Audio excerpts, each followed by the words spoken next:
लानल-अज़ीम बारगाह रिसालत मुआब सल्लल्लाहु अलैहि वसल्लम में दुरूद पाक का हदिया पेश करें। अल्लाहुम्मा सल्लि अला सय्यिदिना व मौलाना मुहम्मदिन मअदनिल जूदि वल करम व आलिहि व अस्हाबिहिल किराम व इब्निहिल करीम व बारिक व सल्लिम सलातन दाइमतन सरमदन अबदा। अज़ीज़ान गिरामी वक़ार, आज की मुहर्रमुल हराम की इस मजलिस में आपके सामने मैं बयान करने की गरज से हाजिर नहीं आया हूँ। आपके 10 रोज़ा जो मुहर्रम की मजालिस यहाँ पर चल रहे हैं, मामूल के मुताबिक चलते रहेंगे और उससे आप नसीहत हासिल करते रहेंगे। आज जुमा का दिन है, मुहर्रम का ये दूसरा जुमा है। इस जुमा में मैं सिर्फ और सिर्फ बरकत हासिल करने के लिए हाजिर आया हूं और दुआ करके मैं रुखसत हो जाऊंगा, इसलिए कि सरकार सय्यदुश्शुहदा इमाम आली मकाम इमाम हुसैन आज़म रदी अल्लाह तआला अन्हु की बारगाह में खिराज अकीदत पेश करना, दर हकीकत हम उनका मकाम और उनका बुलंद मर्तबा बयान करके अपनी तारीफ कर लेते हैं, इसलिए कि जो उनकी तारीफ करता है अल्लाह उसका मर्तबा बुलंद कर देता है। एक बात याद रखें, हम हुसैनी हैं और हुसैन आज़म अमन का पैगाम देने वालों को कहते हैं। सय्यदुश्शुहदा इमाम आली मकाम इमाम हुसैन रदी अल्लाह तआला अन्हु जुल्म के खिलाफ ही तो खड़े थे और उन्होंने अपनी पूरी जिंदगी में ये साबित कर दिखाया है, मौत और हयात सिर्फ इस दुनिया से मर जाने और कट जाने का नाम नहीं है। जो रसूल पाक सल्लल्लाहु अलैहि वसल्लम की मोहब्बत में मर जाता है, अल्लाह उसे हमेशा जिंदा रखता है। आज सिर्फ 2 चंद नसीहतें आपके सामने रखता हूं कि बहुत सारे लोग इमाम हुसैन का गम मनाते हैं कि उनकी शहादत हो गई, करबला में उनके बच्चे शहीद हो गए और उनका पूरा खानदान जिस आजमाइश में मुब्तला था, ये सब बयान करने के बाद रोते हैं, धोते हैं, सब कुछ गम फितरी बात है, जो भी सुनेगा उसको गम होता है। लेकिन मैं ये पूछना चाहता हूं, अगर सही मानों में इमाम हुसैन का गम ही है आप और सही मानों में उनसे मोहब्बत की वजह से गम करते हो, करबला के वाकयात सुनने के बाद आंखों में आंसू आ जाते हैं, तो कभी अपने चेहरे पर नजर डाल करके भी देख लेना, क्या ये हुसैनी चेहरा है या नहीं। गम हुसैन का तो है, चेहरा हुसैन का क्यों नहीं है। बड़ी बात है मेरे अजीजों, तुम्हारे कहने में और करने में फर्क नहीं होना चाहिए। जिस चीज की मोहब्बत का दावा कर रहे हो वह हुसैन आजम रसूलुल्लाह की शरीयत और रसूलुल्लाह की सुन्नत बचाने के लिए अपने बच्चों का खून भी कुर्बान कर दिया, और आज हमारे बच्चे, हमारे नौजवान दिन भर न जाने कौन से ऐश में मुब्तला रहते हैं, नशा की जिंदगी, ताश के पत्तों में, शराब की बोतलों में। क्या ये जवानी आपको इसलिए दी गई है?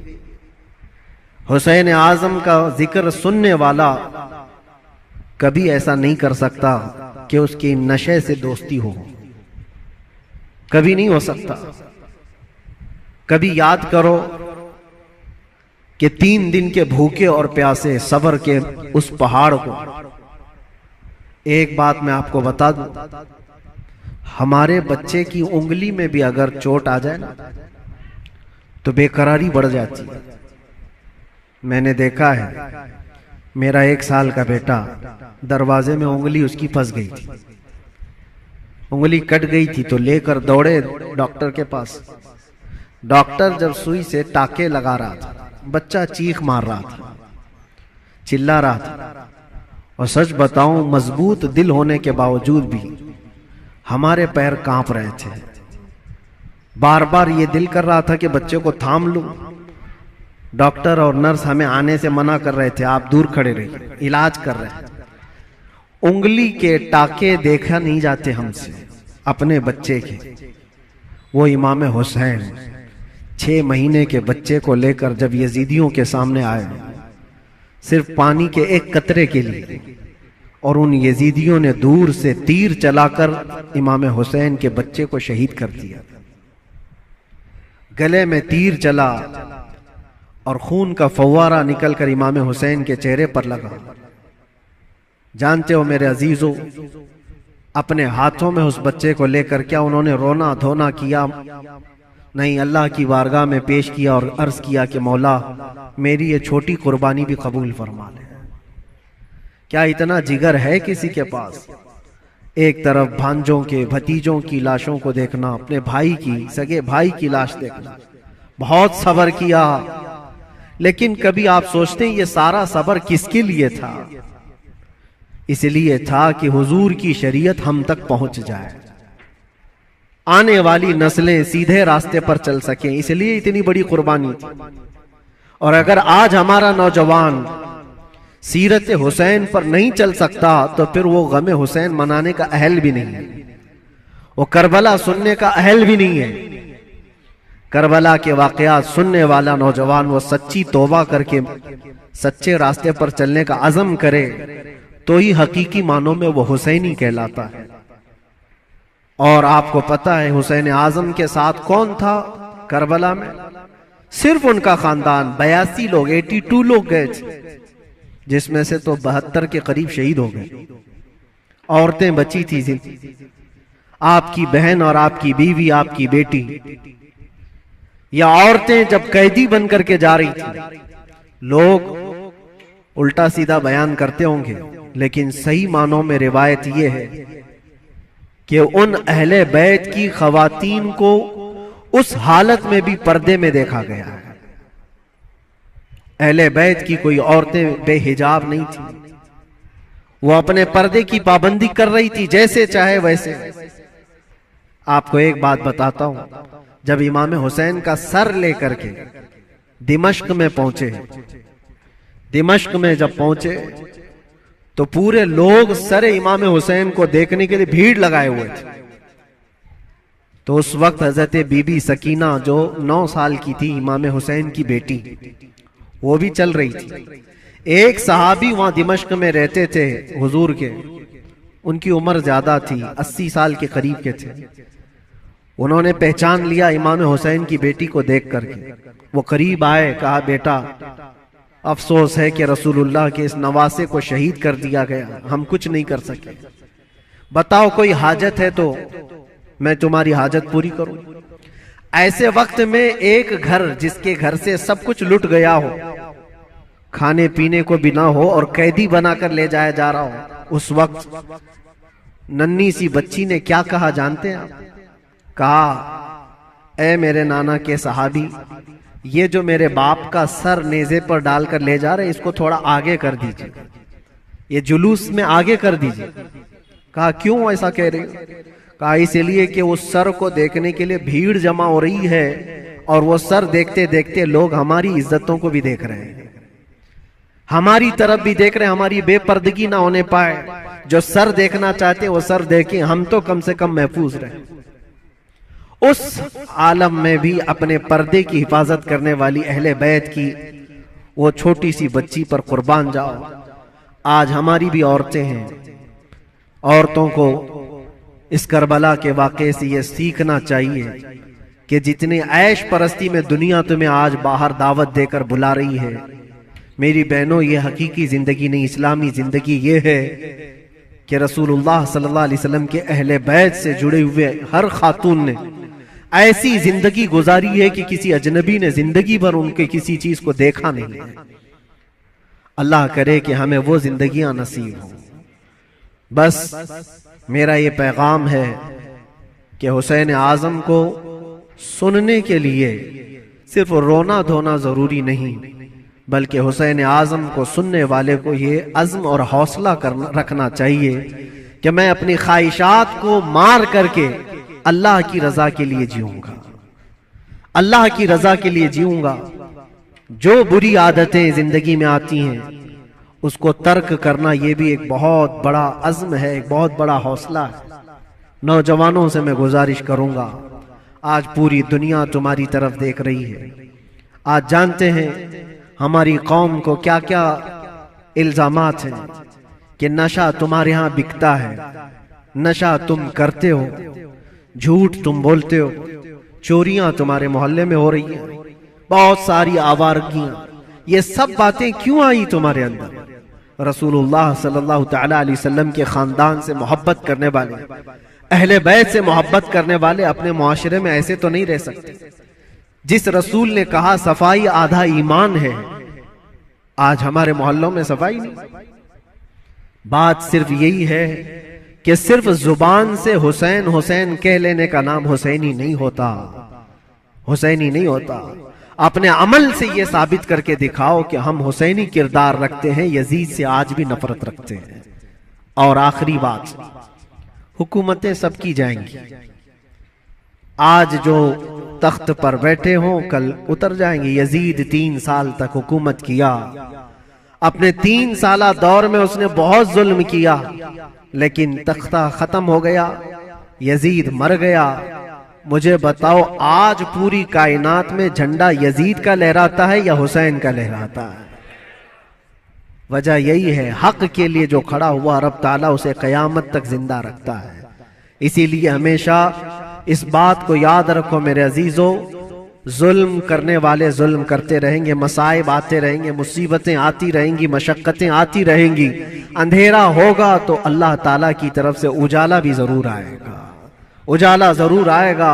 अल्लाह तबारक व तआला हक के साथ हमेशा कायम रहने की तौफीक अता फरमाए। बस मैं आज इतनी नसीहत पर अपनी गुफ्तगू खत्म करता हूँ और दुआ के लिए मैं हाजिर आया था। दुआ करता हूँ, मेरा एक छोटा सा ये मैसेज था, इसलिए कि मैं एक चीज आपको ये भी बता दूं कि मैं आपकी इसी जामा मस्जिद का इमाम भी रह चुका हूँ अल्हम्दुलिल्लाह। हमारे बच्चे यहाँ पर हैं, हमारे बरसों से सुनने वाले सामाईन यहाँ पर मौजूद हैं। हो सकता है कुछ लोगों के लिए नया होगा, लेकिन चूंकि 15 साल गुजर गए तो 15 साल में बहुत सारे मामलात भी गुजर जाते हैं। कुछ लोगों ने हमारी इमेज को, हमारी छवि को बहुत बिगाड़ करके पेश किया गया है। ये आएंगे तो हलचल मच जाएगी, ऐसा होगा वैसा होगा, भड़काऊ होगा। मेरे अजीजों, एक बात याद रखो, जो हुसैन आजम से ताल्लुक रखता है वो कभी भी आतंक से ताल्लुक नहीं रख सकता, उसका कोई ताल्लुक नहीं होगा। हाँ, जो यजीदी होगा वो यजीद के किरदार के साथ जुल्म कर सकता है, लेकिन हुसैन आजम के किरदार को सीने से लगाने वाला वो अपने ऊपर मुसीबतों के पहाड़ उठा तो लेगा, लेकिन फसाद और फितना मचाने की कभी कोशिश नहीं करेगा। अल्हम्दुलिल्लाह आज मैं ये आपके सामने इसलिए इजहार के साथ कह रहा हूं कि हमारा मकसद किसी भी जगह पर फितना फसाद फैलाना नहीं है, लॉ एंड ऑर्डर को खराब करना नहीं है। हम अपने जुबान से जो भी बात अर्ज करते हैं वो हक के लिए बात अर्ज करते हैं, नौजवानों की इस्लाह के लिए करते हैं। यहां पर बड़े लोग गवाह होंगे इसी मस्जिद के वो बच्चे जो 24 घंटे नशे में रहते थे, अल्हम्दुलिल्लाह 60 से ज्यादा नौजवान मेरे साथ इसी मस्जिद में एहतिकाफ पे भी बैठे थे। जानते होंगे पुराने लोग, और अब तो बच्चे बड़े भी हो गए और यहां तक कि मस्जिद की कमेटी में भी आ गए। बहुत सारे लोग, बचपना होगा, जवानी आएगी, बुढ़ापा भी होगा। पहले के लोग भी यहां पर जो मुझे जानते हैं, हमारा एक ही मकसद होता है, एक ही मकसद है। वो मकसद क्या है कि मोहम्मद से वफा तूने तो हम तेरे, ये जहां चीज है क्या, लौह कलम तेरे। बिगड़े हुए रास्ते तुम्हें वहां से निकाल कर लाना, उस रास्ते पर तुम्हें कायम रखना जो रास्ता तुम्हें सीधे इस मस्जिद से लेकर मदीने तक पहुंचा देता हो, ताजदारे मदीना सल्लल्लाहु अलैहि वसल्लम के कदमों तक पहुंचाता हो, उस रास्ते पर तुम्हें लाकर खड़ा करना, बस ये हमारा मकसद है। बाकी किसी को जोश दिलाना, किसी को उकसाना, किसी को फितना और फसाद में लाना कभी हमने पहले ना किया था और ना ही करना है। हाँ, अगर किसी को ऐसा लगता हो तो ये उनकी खाम ख्याली है। बस हम तो ये कहेंगे, या रसूल अल्लाह, तेरे गुलामों का नक्शे कदम है राह खुदा, वो क्या बहक सके जो ये चिराग लेके चले, वो क्या बहक सके जो ये सुराग लेके चले। बस आखिरी मैसेज यही है कि मोहम्मद से वफा तूने तो हम तेरे हैं, ये जहां चीज है क्या लौहो कलम तेरे हैं। जिंदगी तुम्हारी अपनी नहीं है, ये अल्लाह के रसूल के लिए दी हुई जिंदगी है। मेरे मुर्शिद गिरामी हुजूर ताजुश शरिया बदरुत तरीका रहमतुल्लाह ताला अलैह ये कह करके गए, जिंदगी ये नहीं किसी के लिए, जिंदगी है नबी की नबी के लिए। ना समझ मरते हैं जिंदगी के लिए, जीना मरना है सब कुछ नबी के लिए। लब्बैक या रसूल अल्लाह, लब्बैक या रसूल अल्लाह।